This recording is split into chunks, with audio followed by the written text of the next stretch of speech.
when you have an accident, you let your insurance company know, and then all going well, your car goes off to the panel beater. However, a representative of the panel beating industry says insurers are directing people to their own repairers, and it's having a devastating impact on the wider panel beating industry. IAG, whose brands include AMI, NZI and State, has grown its own vehicle repair service known as Repair Hub or Motor Hub in the country's 4 biggest cities after a successful trial in 2019. AA has a deal with Drive Group, which provides repair services in Auckland and soon coming to Christchurch in a similar model. Vero uses a network of general collision repairers. Stewart Gibb, General Manager of the Collision Repair Association, says customers' rights to choose who to use for repairs is being eroded by insurers' moves to bring repairers in-house. And he joins me now. Stewart, good afternoon. Good afternoon. And I'd just like to add to the comments that I was very sad to just hear about the loss of a great New Zealander with Bob Jones there. Yeah. He's quite a guy.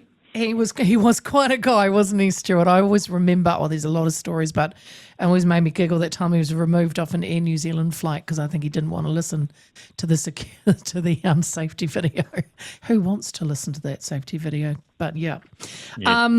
Stuart, what's the main concern for independent panel beaters with insurers bringing repairs in-house?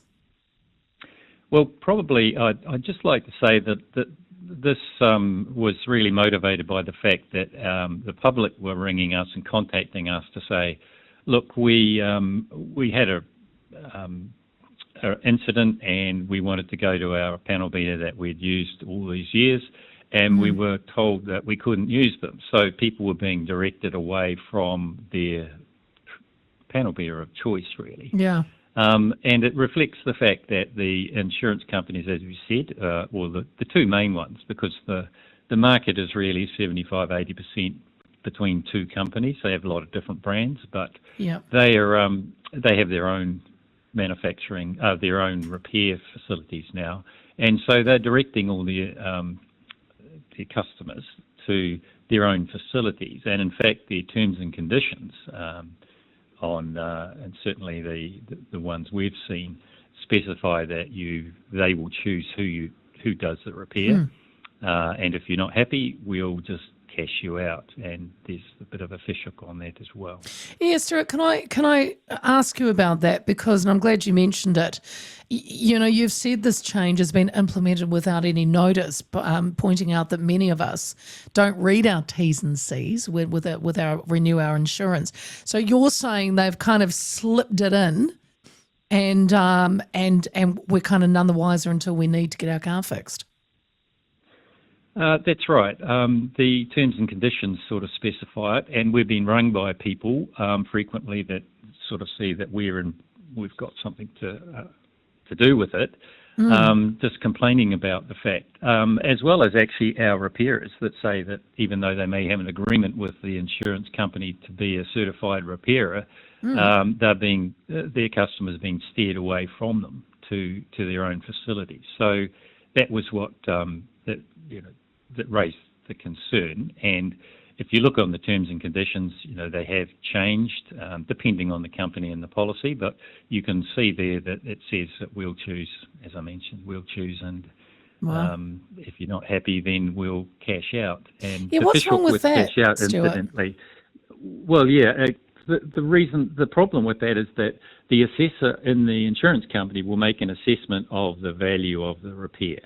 Right. On their terms, and pay you $5,000, say. Sure. And then their obligations are complete.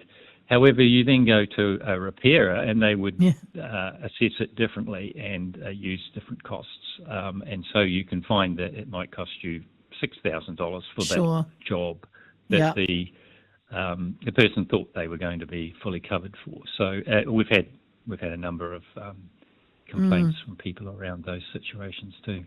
You say there's been a devastating impact on repairers in areas where Motor Hub, let's use him as an example, have been set up. Can you give us some details on that, Stuart? Yeah, I think the point, the the market, I alluded to the fact the market is dominated by two sort of Suncorp and IAG with Yeah. their various brands. So they have a very large chunk of the repairs in the country. And in the locations they've set up their model, they've set up sort of large-scale operations, large-scale repair facilities. And the purpose of that is to, to soak up all their volume. So anyone that was in that area is really suffering because the number of people in the market that have a collision and don't have insurance is small. So your insurance really dominate the repair industry as a result. Do you know, Stuart, it sounds a little bit like what we've got with the supermarkets, isn't it? It's a duopoly kind of situation. I use that analogy often because it's precisely the same. And what we wanted to do as an association is make people aware. It's Kiwis. We've got a number of sectors in the market. Well, quite a few of the markets are dominated by a few, and people just need to know who they are and what's the end game there. And the second thing really is that when you dominate, when you've got sort of that dominant player in the market, you just need to be aware that the choices that you may have thought you had, in this case, that you could choose who you could have the work done by, may not be there. So it's really making people aware. Yeah.